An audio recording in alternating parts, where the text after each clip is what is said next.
This is Songwriting in the All Together with David Rangel, Sohail and James Bar Bowen. In March 2020, as COVID-19 began to stalk the land in earnest, lockdown was declared in the UK and all the gigs were cancelled. We are three songwriters, musicians and performers who happen to live next door to each other in West Yorkshire. And so we decided that in the absence of performance opportunities, we would get together once or twice a week to share some songs and to enjoy each other's company. Gradually, this evolved into a songwriting circle, and we talked more about the craft and industry of what we do to write songs. This series of podcasts is a product of these sessions and conversations.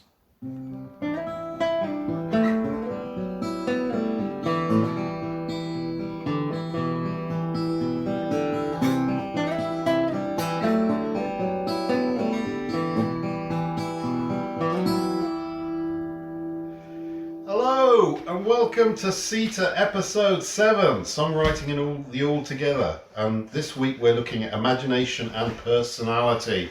And I was a bit stuck because I haven't got that much imagination. So I went on the web and I looked for a definition and I've completely forgotten where this definition comes from.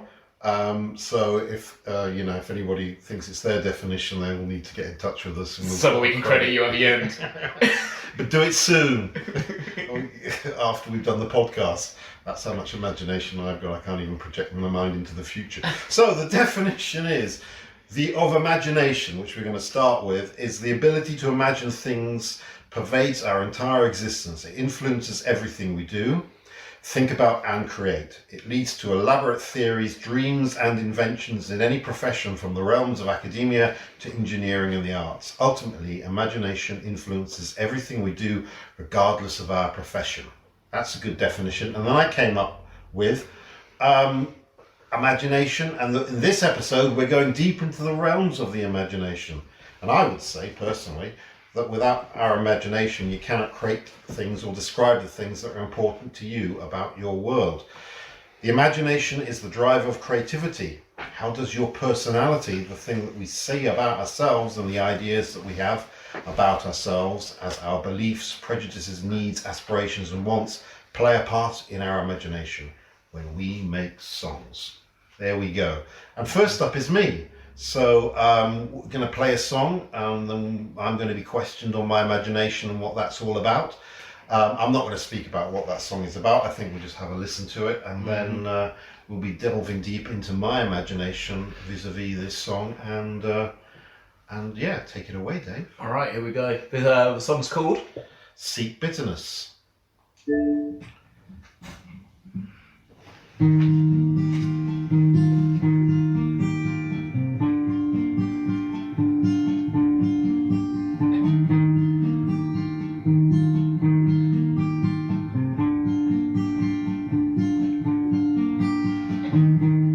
Here are those feelings saved up for today. Now I just want them all to go away. Go away, come back here. Go away, so I can be clear. Free from your fears. Where these wolves, like your thoughts, they all circle around. So lonesome now in your forest of lost and found. Found and lost stories, then all given away. What to do about what you want me to say. Here is your all about me poetry. Stories to make you feel better about the world you see. This world you will be. Everything flickers with flights of sparks that fall to the ground. looking like the old films that built that sound. The sound of failure in some bright new plan. Still you wait permission from the man. So please don't talk to me. Oh dear, don't you see? All your feelings in your talking mean nothing to no one, and especially me. What and when what you said, is it all just inside of your head? So take out your pocket mirror for the 200th time today. Come put your best friend away. A special answer for the forthcoming race. Home is burning, so come now and take my place. Smoke signals on the landscape of an old inquiry. A special wasteland we will be. What you wanted is what you get. What you needed is what you forget. So eat all your regrets.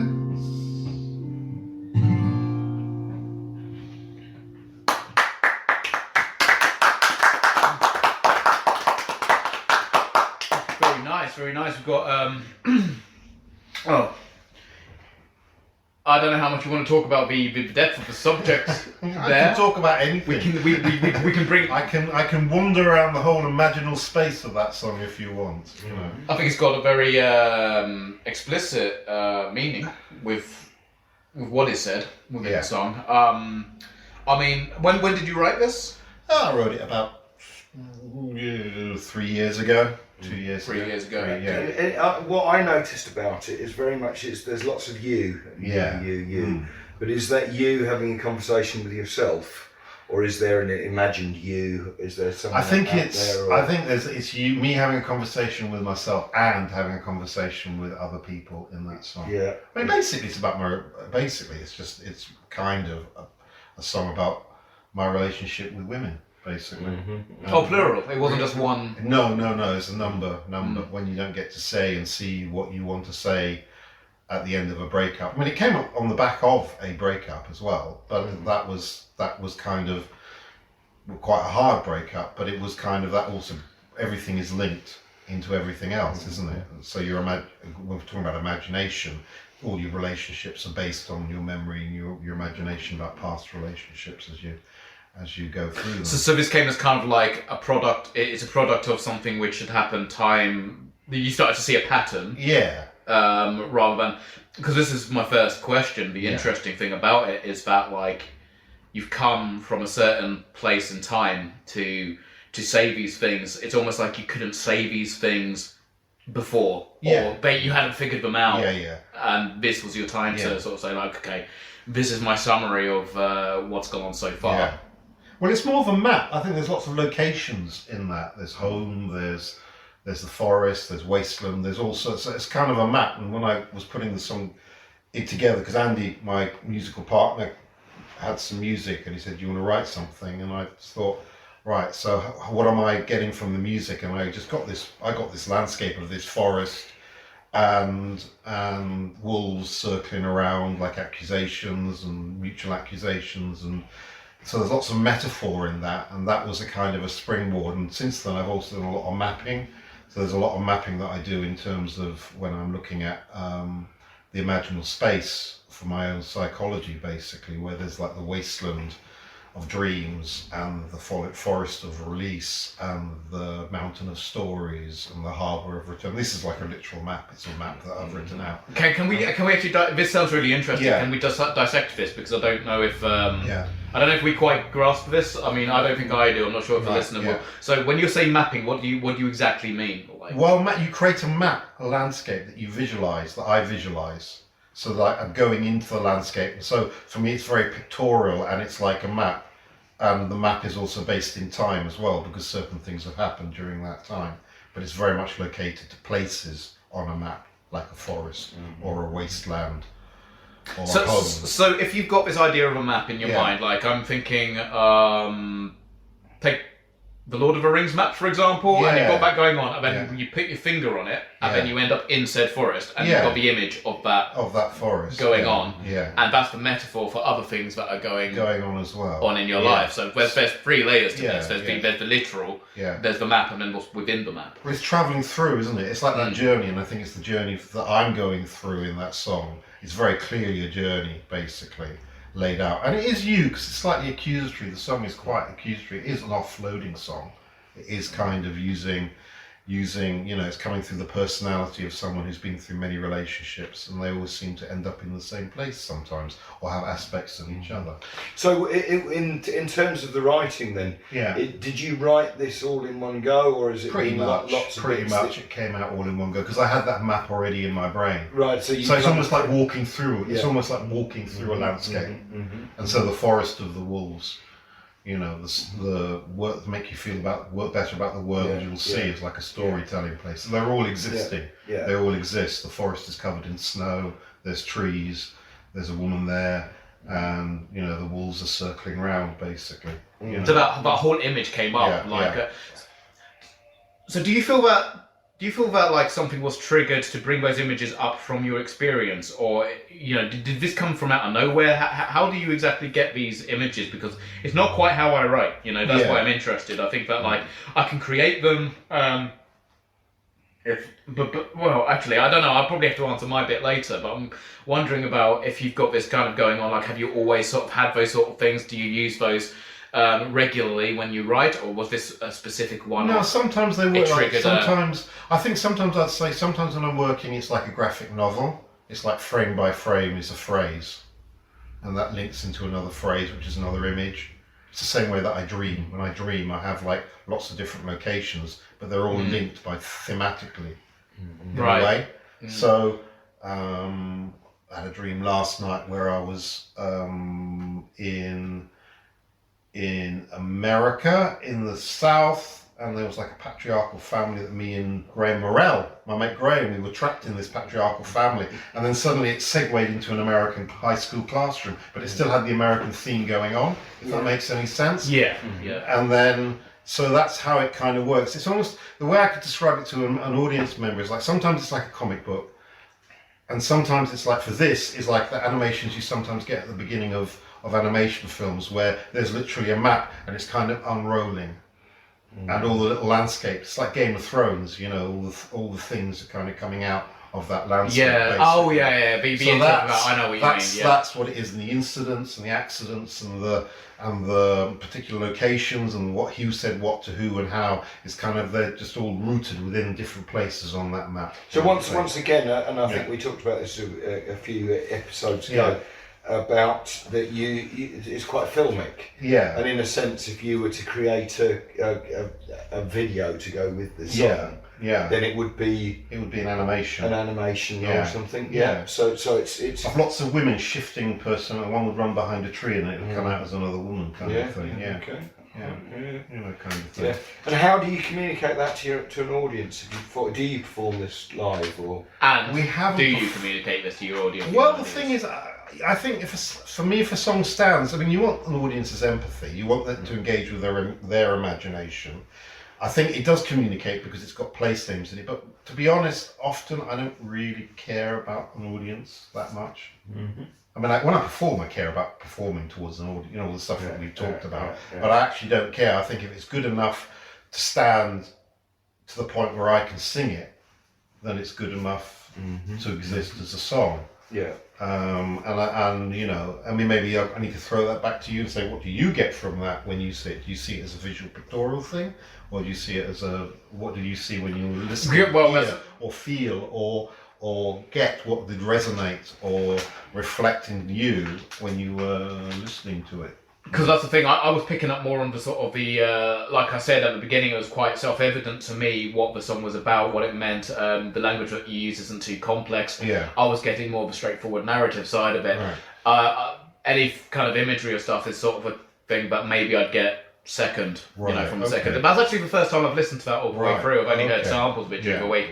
And that's what I've enjoyed actually recently about that, because before we'd listened to a lot of each other's songs. And I quite knew, I know quite a lot of them, so I'm sort of singing along to some of them. So it's quite nice actually, like bringing in live, me not actually knowing what the song is. Yeah. Because then you get the instant reaction, the instant kind of, and that's what I got from it. So I was thinking like it was clear to me that it was about the relationships. I thought it was a singular thing, so that's why I asked. Yeah. And that's the thing. That's what's really interesting. You can have something, and like you say, if you're not going to explain that to an audience, Right. you don't have to do that. No. Absolutely. But what's interesting is when we hear the story afterwards, the thought behind it, and that's what this podcast's about. Yeah. You think like you've got your song, and we can try and figure things out and what it means to us, which we've discussed before. Yeah. But then when we really delve into the mind of the creator, you get a different... Well, it's very deep in symbolism and metaphor, and it's got very personal reflections about things that are personal and I think interpersonal. So I think I think if you're an artist, I'm kind of going to contradict myself a little bit here. I think if you're creating work, the achievement that you want to be is coming from a personal space that also becomes interpersonal. So what I mean by that is that it relates and resonates and moves within something within the audience or the person that's listening to it.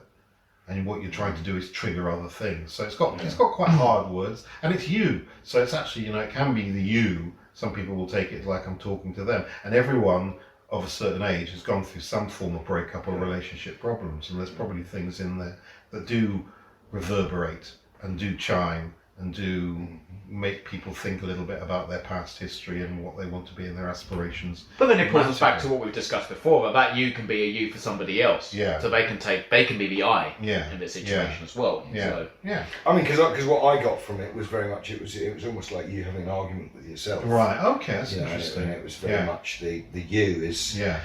you almost being accusatory about yourself and saying, okay, where what are you doing? Where do you sit in this? What's this Okay, about? that's interesting, because it's not. It's not to me on a personal level, but then I say that's the interpersonal thing, Well, that's, I mean, because it's something that, like you say, that you're, in a sense, when you're writing, you're not necessarily thinking about your audience. Yeah. Whereas I think I do quite a lot, think about how is this going to play with my audience? What are they going to get from it? What are the hooks that are going to draw them in? It's funny that, because in theatre and in live art I think that, and I think that a lot. But in music I think, because to me it's kind of like almost, it's a hobby, because me and Andy are very serious about what we do. Yeah. But in some ways it's like me time. It's me creative time, basically. Yeah. So that's a creative aspect where I don't feel I have to please anyone. I can just please myself, and hopefully it does because I'm a writer as well, and I've done a lot of devising and making work in theatre and in music for other people. It will be communicated because I've got those structural tools basically already existing. The tools that actually make the thing happen in terms of structure, how it hangs together, how it works, where's it beginning and where's it ending. So that. So in terms of the structure of it as well. So Andy gave you a piece of music, which is what a two-parter basically. Kind of. It's kind of, the form is very asymmetrical if you listen to it, isn't it? Yeah. Well, that's why I didn't get a verse chorus. Yeah. No. It's more like a flow more than this. We're coming back, and that's what I see. It's like a lament, really, in some ways. Yeah. So, I mean, what I want to do is I want to talk about your imagination in, like, to compare and contrast that to other works that you've done. I mean, is that something that you were wanting to cover later on anyway? Can do, or we can talk about it now if you like, or we can move on. It's entirely up to you. No, as we're on that level, we might as well say, like, so, if you compare that to your other songs like Sex and Gender and stuff like that. In fact, let's take that one as an example then. So Sex and Gender, you wrote more recently. Right. So you've got something which is based on more current topics that are being spoken about. So what we're saying is, like, imagination is particularly sparked by what's going on in your life and what you're perceiving things around at that moment, your perspective. Yeah. And that's a golden thing, because it's always down to your perspective, and your perspective can shift from time to time as well. And that's your evolution as an artist. I mean, I'm not saying that you'll completely change your standpoint on any of these songs, if you have a standpoint at all necessarily, or it could be an open question, that's another thing. But what I found is that the song that I'm going to play later is something which meant more to me at the time than it does now. Yeah. But it's still very relevant, as it came from a place where there's still imagination that cannot be taken away. It was there, it was present at the time. So do you feel that, it's probably quite a dumb question really, but do you feel that it is particularly triggered by the moment? Yeah, I think sex. You don't go in thinking like, what shall I think about today? You said anyway. I think I pluck at what's in the ether of what's around me in terms of relationships, what I'm hearing about, things that interest me, things that spark me, and I'd say that Sex is Gender is kind of a mission statement song, basically. Sex is Gender. Sorry, Sex is Gender. Oh, sorry. Yeah. Is kind of like a mission statement song coming out of lots of conversations that I've had with people about that issue, basically. So it's an issue-based song. Yeah. So the imagination is basically like trying to explore what the issue is, basically, or have a particular perspective and stance on it, which I think is really what that's about. Really. And do you feel like this is more of or is this a song that's more kind of questioning your worldview and what goes on, rather than and also it's a message to all the relationships that I've had in the past as well. It's kind of like it's conveying stuff. The typical thing about a lot of relationships is sometimes you feel that you're not able to speak your mind, basically, because you don't want to damage the relationship. But after the relationship, well, that's what you get carte blanche, and that's why it's great to be an artist, because when your heart gets broken or when your heart's breaking, you can always write a song about it. That's an interesting point as well, because I use it as a tool to kind of. I've said this time and time again to people who are close to me that I don't tend to talk about real close things. Yeah. Normally because of avoidance of an argument, or generally something's better left unsaid. Yeah. However, over time that matters less, especially if you leave it open. You're not naming anybody. You're saying things generally. A lot of my songs are about relationships. Yeah. And the troubles and stuff like that. Yeah. But I think it's also important to identify that you don't always necessarily have to have a one sole person. I think like a lot of us kind of draw in a collection, of these experiences and make them into a whole.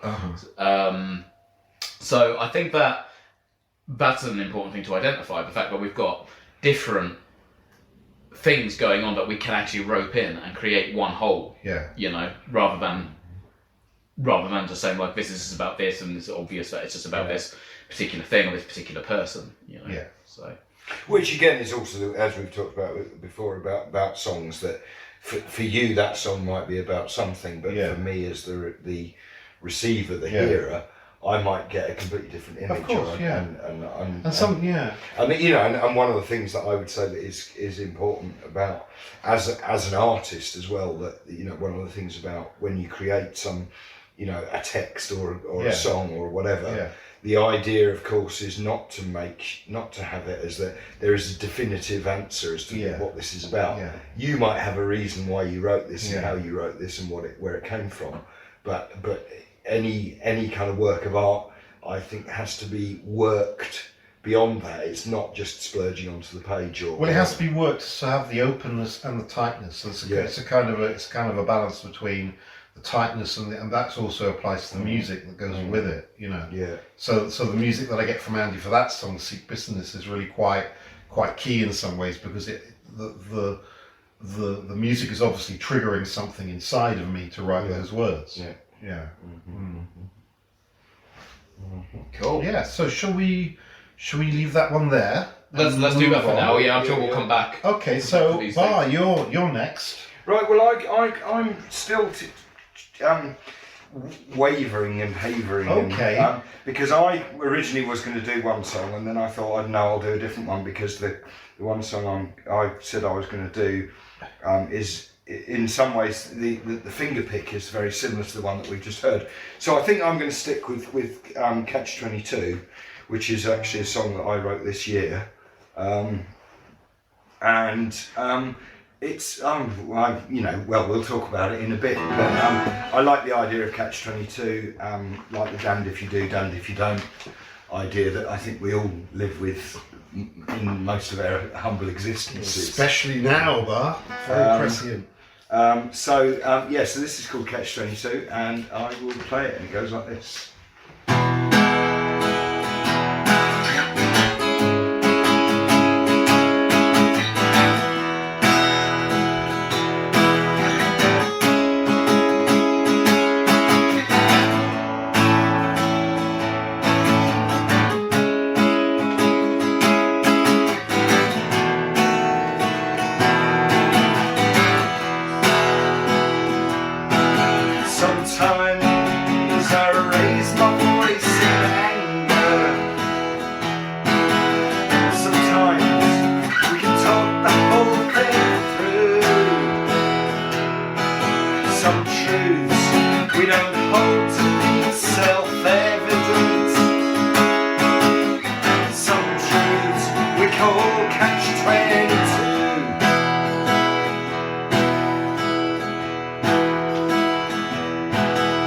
Some talk of the victors and the vanquished. Some celebrate the turning of the screw. Some stand for justice and for freedom. Some folks prefer Catch-22. Now the archives fill with the dust of where we come from. Only fools predict where we're headed to. The pressure to conform seeks confirmation. On a state of grace we call Catch-22.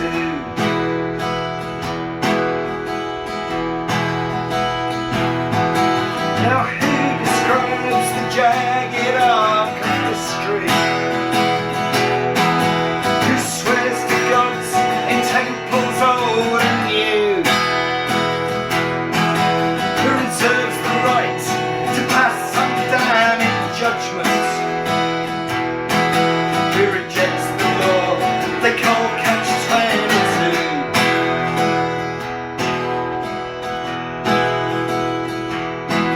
On the morning after, we seek for absolution. You don't want to, but somehow say you do. The ties that bind can lead to liberation. An eternal game they call Catch-22. Now the archives fill with dust of where we come from. Only fools predict where we're headed to. The pressure to conform seeks confirmation. On a state of grace we call Catch-22. Now the archives fill with dust of where we come from. Only fools predict where we're headed to.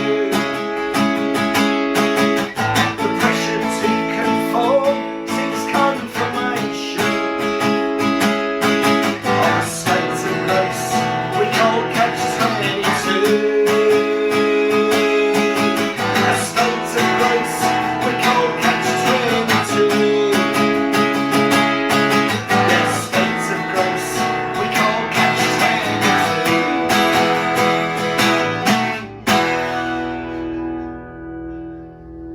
Woo!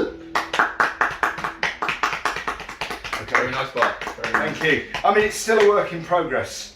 I have to say. So I'm not sure if all the bits fit together in the right places. It sounds actually more it's more abridged than it was actually. It's you've cut it down somewhat, haven't you? Are you repeating less sections? Well, I think that the point is that I'm doing verse, chorus, rather than doing verse, chorus, and then bridge, and then verse, chorus to end.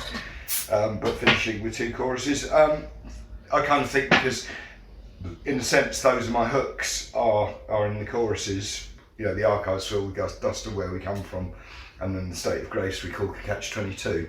And it's it's a song that I've been, so as with all these things, I've been chewing over this idea of Catch-22 as the idea about, like I say, damned if you do, damned if you don't. So I'm not really sure where I or anybody else, or the universal subjective, if that's what I'm aiming for, where we actually sit, because there's always a contradiction. There's always a problem about, if you have a very clear view of the world, it's probably because you're not asking enough good questions about your own self and your own integrity and your own where you sit. You wrote this, or you started writing this around April time, right? Something like that. Yeah, I wrote this when we were under lockdown. Actually, it was one of my. Like I say, I have been toying with the riff and doing that kind of idea about having a the kind of rhyme scheme is a fairly simple rhyme scheme. It has a sort of, I would say, a kind of a sort of country feel. I've been playing with that for a long time, and this is kind of where it came out. And and some of it, it's the thing about as a songwriter, sometimes you use commonly used phrases or even cliche, and hopefully you sometimes turn them over or you twist them around or make them fit where they don't obviously originally come from or something. And again, I've tried to play with that. So going back to like the period in which it was written, I've just got this still in my mind from when we were talking about Sohail's song. It's an interesting one to write. There must have been something that was happening at the time which prompted you to write, because it's, for me, a Catch-22 politically or socially is quite a general topic. We could kind of pick various moments in time when you've had to either yourself or somebody else or in a position of authority in particular has had to make a very tough decision. Yeah. But you've chosen now to bring this up. I know you've been toying with the phrase for a while, but now was the time for you to write something about that. So do you know what it was that triggered that? I could probably say it's my eternal existential angst about me and where I sit and how I fit and my relationship or my relationships and all the rest of it. But it's also about where I sit within the wider world. Was it not necessarily then the decisions being made with regards to the pandemic then? No. That's interesting. Yeah. Really, no, I mean, I found something else. I think that the something I've thought quite long and hard about, particularly as claiming to be some sort of political singer-songwriter. I know that one of the things that a lot of political songwriters do is that they take a particular story that's happening now and you make it something out of it. And sometimes that means that story can come back round again when it politically comes back round again, or socially or in the news or whatever. It becomes, again, more and more relevant. But I've always taken a line that I would try to write a sort of more general thing. So it's not time specific, it's not issue specific. Now this is interesting now, because we're thinking about, you've got your imagination and you think like, this is what's going on at the moment, let's not do the obvious thing, because how many lockdown albums are there already and probably going to come out exactly, and you've gone like, well, actually, like I can use it as a fire, for the art, but let's bring other stuff in. I would never want to write a song about being under lockdown and how shit it is being not able to do the things that you normally can do, or how it limits your relationships, or how it limits your travel or whatever, because that would be, to my mind, would be too obvious. And in this situation as well, kind of like, do we mask, don't we mask? Do we isolate, don't we? You know, those were the debates and the topics going on at the time, and you chose to actually say, well, here's some other shit to throw into the mix. Here's your stir fry, you know. I brought some extra ingredients along, and that's what makes it really interesting. Well, I'm going to throw a little question there. So I went away and wrote some questions, and I think I'll pick one of these questions on the back of the sheet, and ask you about how does your imagination and personality relate to the way you convey a reality, or a reality that is important to you, and what do you want to convey and why out of that? That's a bit of a mouthful, but can you pick something out? I mean, you know, I kind of.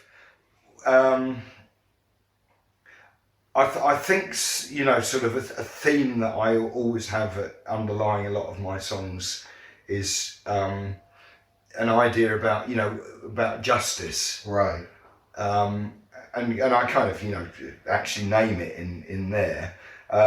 But justice is such a slippery concept, and I've been reading quite a lot recently about, you know, interpretations of history, and you know, I know we've talked about this at other times about when you've got certain things going on, and how it's how perceptions of the world can be driven very much by something that's happening at the minute, and by you know, what might be this week's concept of what is just and what's okay. But I would like to sort of say, well, actually, there are some objective truths out there about how we interact as human beings, and it's, you know, I don't go down a sort of very postmodern line of saying, well, everything's relative, and therefore, sort of, you know, my way of writing is to try and sort of pose those questions, throw out those phrases, and like I say, hopefully try and work in a sort of an opportunity to take a different perspective on it. Well, for the common man, justice is quite a subjective thing, isn't it? Because we all have different. I mean, like, say for example, using it in its crudest context, say like when someone is tried for something, and then not everybody necessarily agrees with the verdict. So we question justice despite a figure of authority saying this is justice and this is the ruling. Yeah. So is this what we're saying here? We're saying, like, you know, judge, jury and executioner has a very, very tough job in that regard. Like, they don't always get it right, but what, do we respect the decision? Do we fight for what we truly believe is justice? I would say that history shows you very clearly that, of course, we do, and we have to, because what was right on that day for those people that decided this, at the time there would have always been people who say, hang on a sec, that might not be okay, and then with hindsight you might look back on it and think, actually, they got that very wrong. You know, because either because you've got other information, or, you know, I mean, I would say, you know, like I say, that there are objective, you know, facts of history, sort of thing. But how we interpret what went on, you always do have to hold in mind the kind of the attitudes and value systems of the time, as well as our time. Which is actually something interesting in itself, because I don't think a lot of people are able to do that. They're not able to understand because they're not from that time. We were talking about it before the show, actually, just kind of like cultural appropriation and what is and what isn't, you know, an offensive joke and stuff like that. Also as material as well. I mean, let's take it back into the realms of imagination. I think I've got a thing basically that I think nothing is off limits. It's just your choice is whether you want to put it on limits or not, basically. So and sometimes that's more risky than others. More risky than others, basically. Yeah. Because your imagination quite literally can take you to places that you don't want to go or you don't want to look at.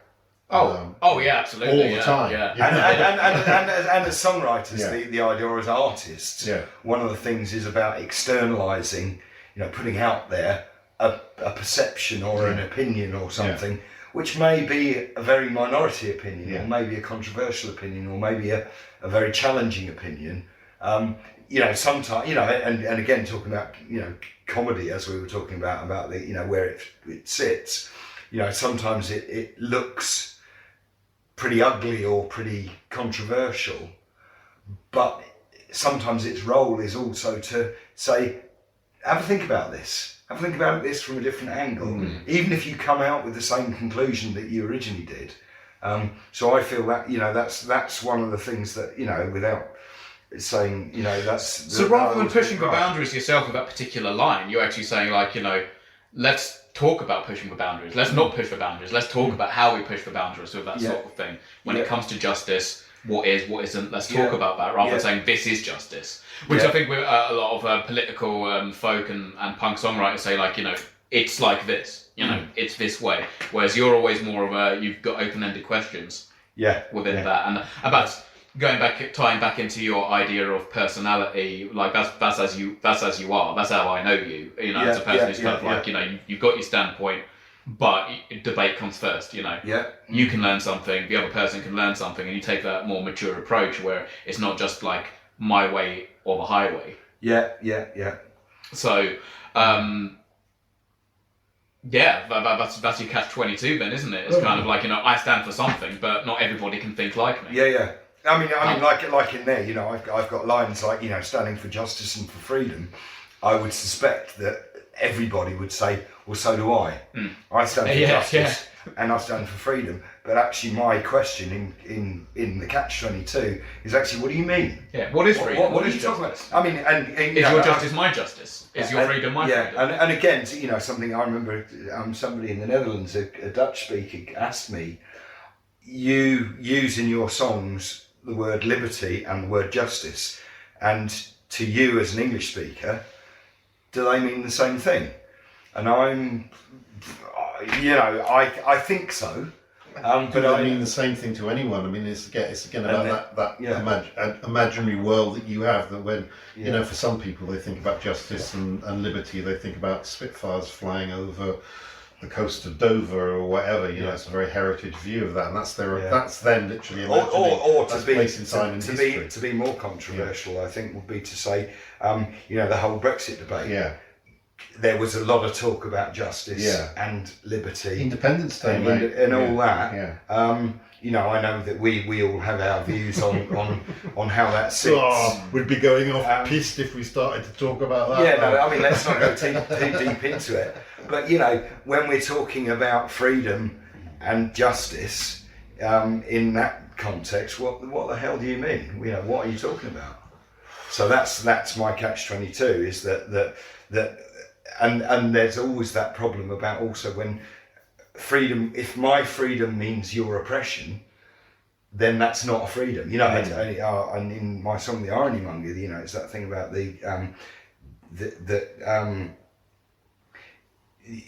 I can't even remember what the line is, but basically it's saying that it's not until all of us is anyone free.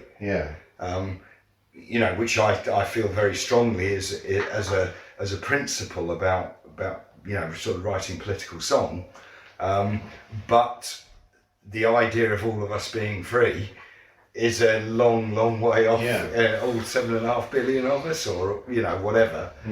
So that those would be the kind of things I would try and in my fevered imagination. That's kind of what I'm trying to put across when I'm throwing out a song like that. Thematically, then, sorry, I feel like I'm hijacking this, but go on. Thematically, do you feel that you've got you're coming from the same place, or similar place, sorry, with every song that you write, or most songs that you write, then, as far as like your principles go, because it's quite different to what we were saying about Sohail, like a new idea will spark and then like something new will open up, whereas you've kind of, it feels like you've actually gone slightly inward with it, where you've kind of gone like, okay, well, the ideas are there, but what I want to do is I want to refine it, and I want to bring it all back to what the people know is, or kind of what they expect from me as an artist.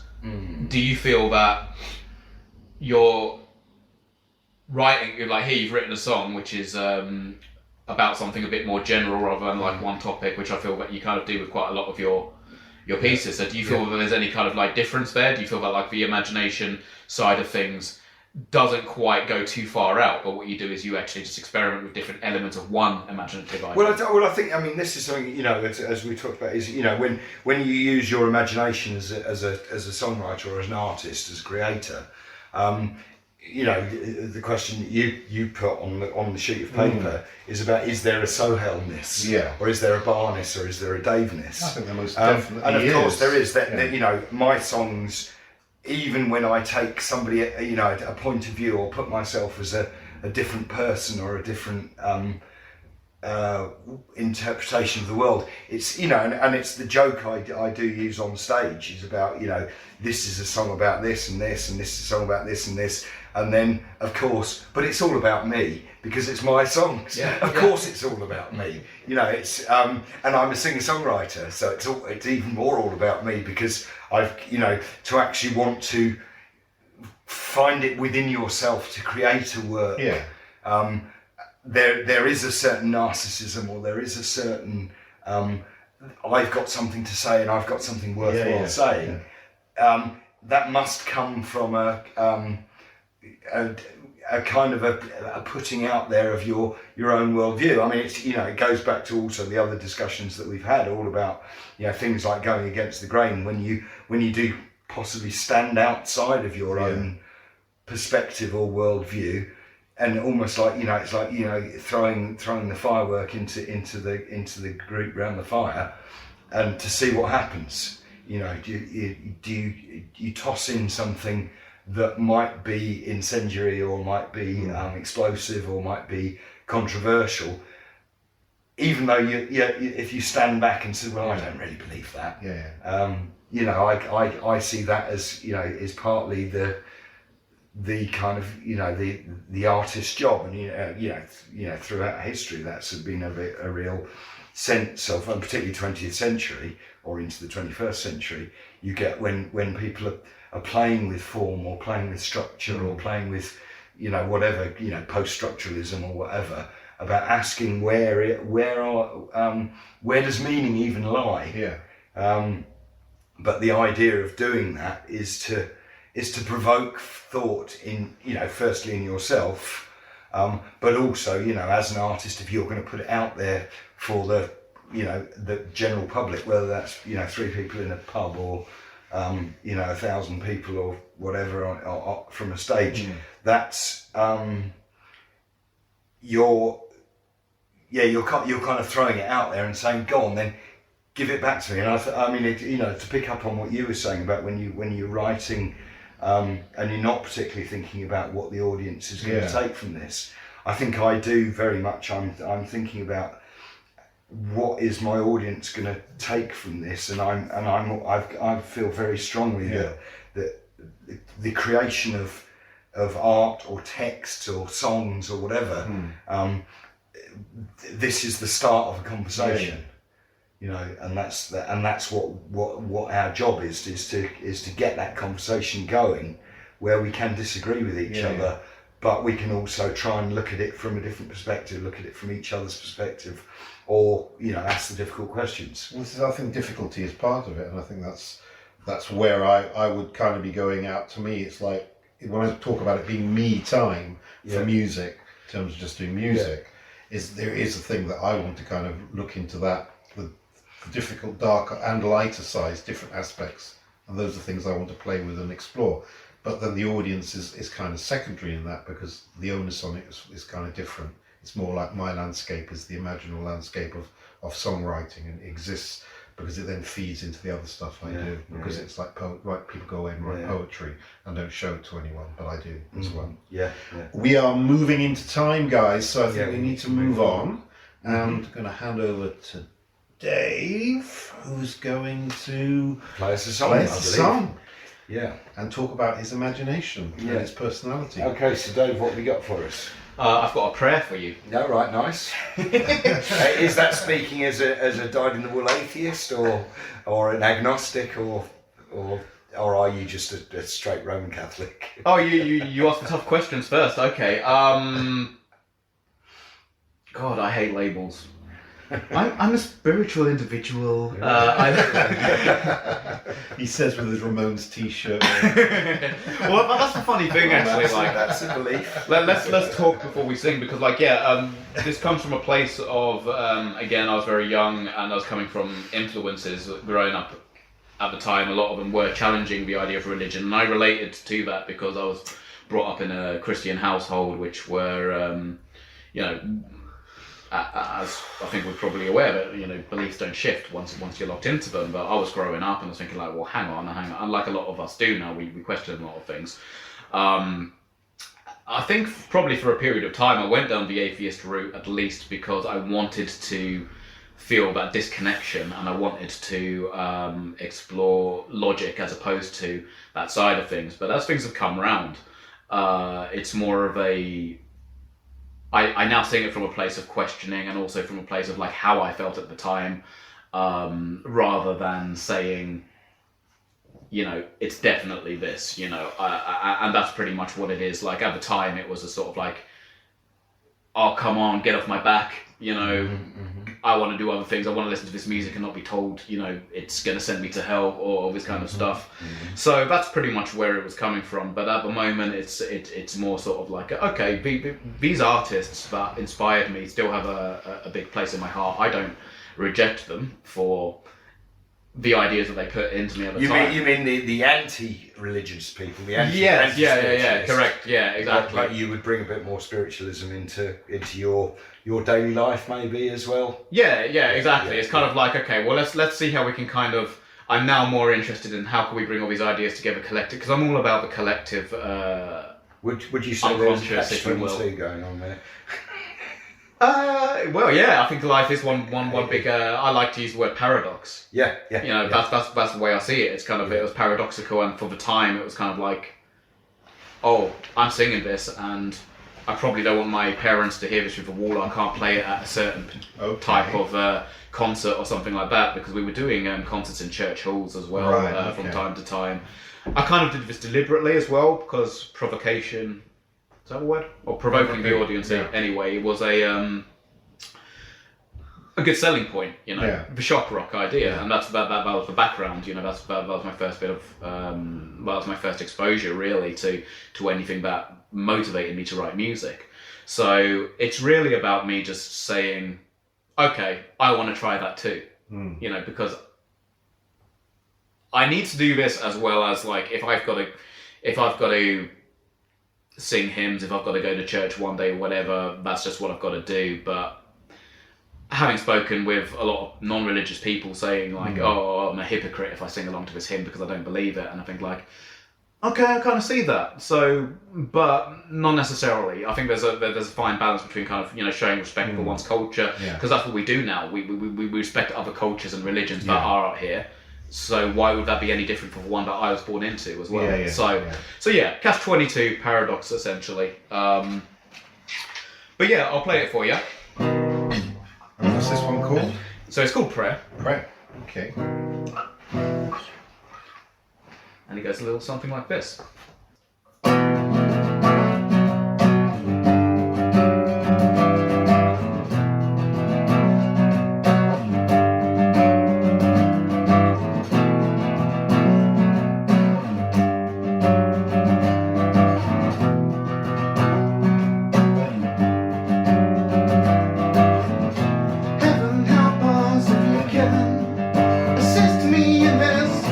Suicidal tendency today.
Thank you. Very good. I'm going to throw a big question at you. You've done that already. How many big questions am I going to get? Because I got lots of big Give questions. us some of the small ones too. Good. Yeah. Okay, but this is my big question. Is there a true nature to be found within your song? And how do you craft this? Well, there had to be an and. I was going to say yes. True nature as in, is it authentic? Does it come... Is that you? Is that your story? Or is it... Yes. Yeah, it is. Yeah. So, and how do I craft it? Okay, so I'll delve into the lyrics a little bit as well, because I think as I was singing them, I thought actually there's quite a lot behind each line, and I can't go through every single line, but there is something between each line which also has a bit of I don't know, zest. That's all I can call it, like really zest. I mean, I have a theme in the lyrics in each verse. Heaven help us if you can. Heaven help me if you will. So heaven help me if you will. Again, repeated it in there. It's almost kind of, you know, almost like there's a promise there, but it's like, you know, I'm testing that. You know, it's talking about, you know, I want to be a part of my self-indulgent wrath that I know too well. That like I'm told that there's a certain way to be and a certain way to behave and a certain way to feel, and I wasn't quite feeling that. And I'm thinking, is this my problem? Is this my fault? Or is there something else? There's an external power that's supposed to help me feel this way? And those were the things that I was questioning at the time. If you talk to me now, I'd say like, well, actually, I'd say that it is actually there. It's there to be offered. And it was almost this kind of battle between sort of this draconian approach to behaviour and to feel a certain way versus authentically feeling that and feeling that spiritually within you and actually believing it. Right. And that was the struggle. It was kind of like, go to church, do your Bible reading, sing your hymns, pray to God, everything will be all right. And say like, okay, well, I'm a teenager now, or I'm in my early 20s now, and I'm drinking a lot, or I'm depressed a lot. You know, you hear it time and time again. Like I've seen it in films where people have put so much faith in, their life's fallen apart, and it's like, where is God now? You know, where is he now exactly? And I think that's a constant. So you imagine God to be a he? Did I say that? Yeah. Edit.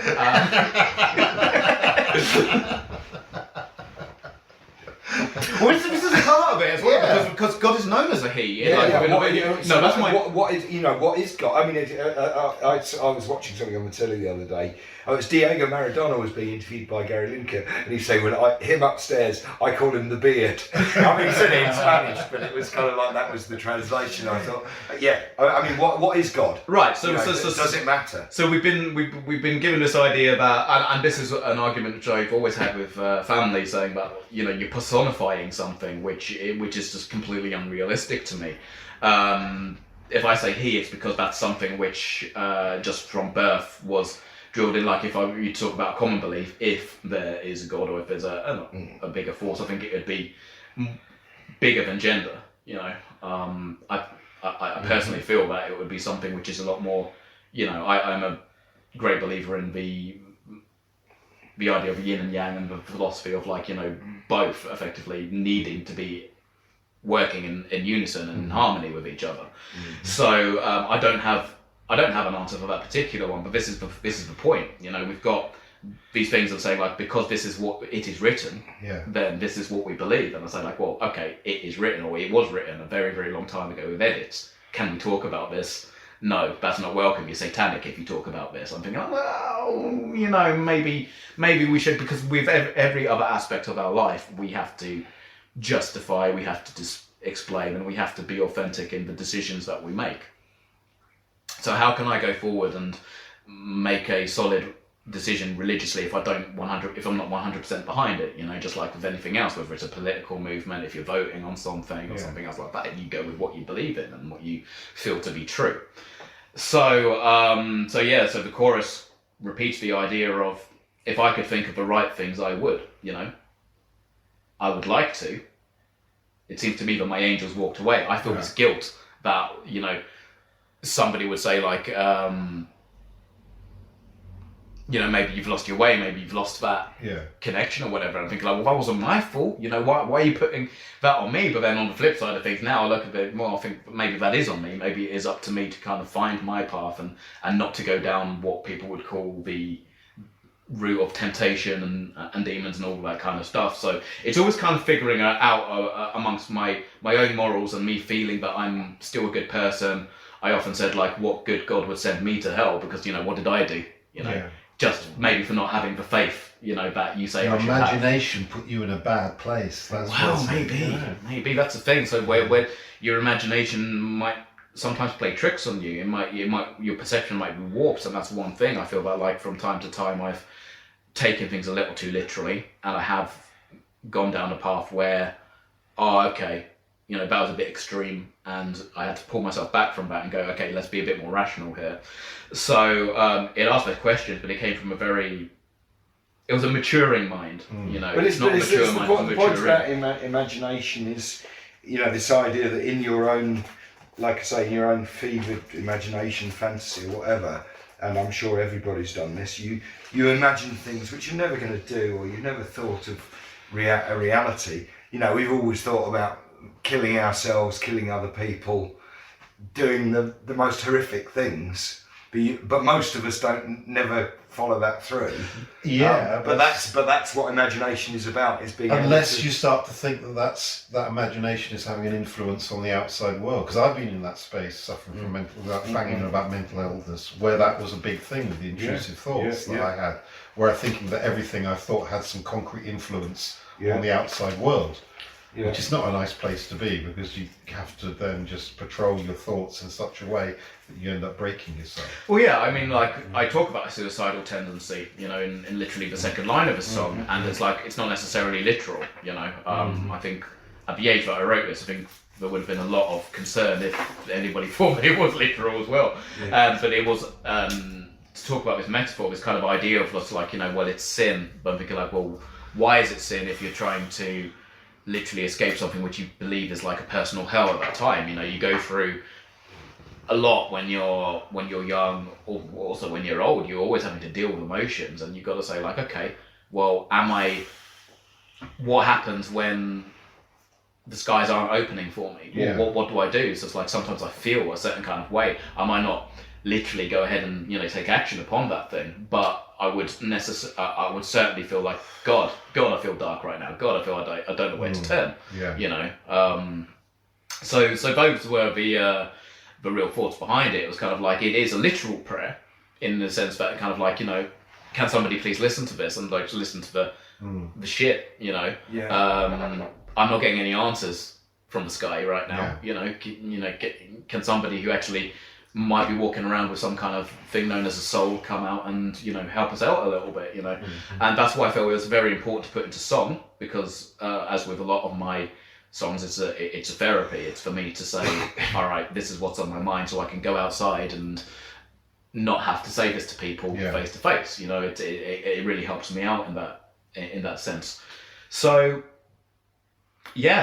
a literal prayer, but not in the sense that I'm expecting something miraculous to happen out of it. It's more of a sort of, going back to everything else that I was talking about your song, Bar, just can we just talk about these ideas, because I don't like the idea of this being taboo and being swept under the rug, because it doesn't fit in with what how we're supposed to be, how we're supposed to just wander into church and shake hands with each other, say peace be with you, take bread and wine and just go about your day and be happy. You can't force happiness on people. You can't just say like, click your fingers and for the thing to be sorted out. I don't know if it was just my particular,